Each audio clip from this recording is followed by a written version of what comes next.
നിങ്ങളുടെ വീടുകൾ ശ്മശാനങ്ങളാക്കി കളയരുത്. നിങ്ങളുടെ വീടുകൾ ശ്മശാനങ്ങളാക്കി കളയരുത്.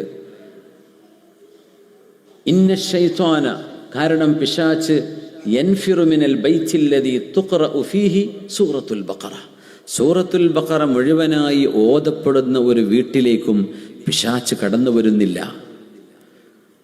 സൂറത്തുൽ ബഖറ ഓതപ്പെടുന്ന ഒരു വീട്ടിൽ പിശാച്ചിന് നിൽക്കാൻ കഴിയില്ല. അതുകൊണ്ട് നിങ്ങളുടെ വീടുകൾ ശ്മശാനങ്ങളാക്കരുത് എന്ന് പറഞ്ഞാൽ വീട്ടിൽ സൂറത്തുൽ ബഖറ ഓതണം. ശ്മശാനങ്ങളിൽ ആരും ഇത് ചെയ്യുന്നുണ്ടാവില്ല. ഖബറിൻ്റെ ഉള്ളിൽ പോയിട്ട് നിസ്കരിക്കുന്നില്ലല്ലോ. മനുഷ്യൻ അവിടെ ജസാഇൻ്റെ പ്രതിഫലത്തിൻ്റെ ലോകത്താണ്. അമ്പിയാക്കന്മാർ നിസ്കരിക്കുന്നവരുണ്ട്, അതിനെ സംബന്ധിച്ചല്ല പറയണത്. അതുകൊണ്ട് നിങ്ങൾ ശ്മശാനങ്ങളാക്കരുത്. വീടുകളിൽ സുന്നത്ത് നിസ്കാരങ്ങൾ വേണമെന്നാണ്. ഫർള് പള്ളിയിൽ തന്നെ സുന്നത്ത് നിസ്കാരങ്ങൾ കൊണ്ട് വീടുകളെ സജീവമാക്കണം. അവിടെ നിസ്കാരം വേണം, അവിടെ ഖുർആനും ഓതണം. സൂറത്തുൽ ബഖറ പ്രത്യേകം പാരായണം ചെയ്യപ്പെടണം. അത്തരം വീടുകളിൽ പിശാച്ചിൻ്റെ ശല്യമുണ്ടാവുകയില്ല എന്ന് റസൂലുള്ളാഹി സ്വല്ലല്ലാഹു അലൈഹി വസല്ലം.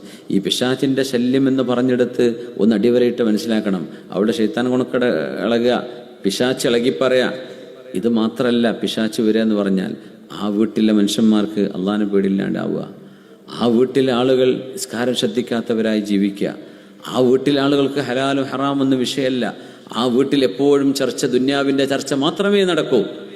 അങ്ങനത്തെ അവസ്ഥയൊന്നും സൂറത്തുൽ ബഖറ ഓതപ്പെടുന്ന വീട്ടിലുണ്ടാവില്ല. അവിടെ പിശാച്ച് കടന്നു വരില്ല. അതുകൊണ്ട് വീടിൽ സൂറത്തുൽ ബഖറ ഓതണം എന്ന് റസൂലുള്ളാഹി സ്വല്ലല്ലാഹു അലൈഹി വസല്ലം.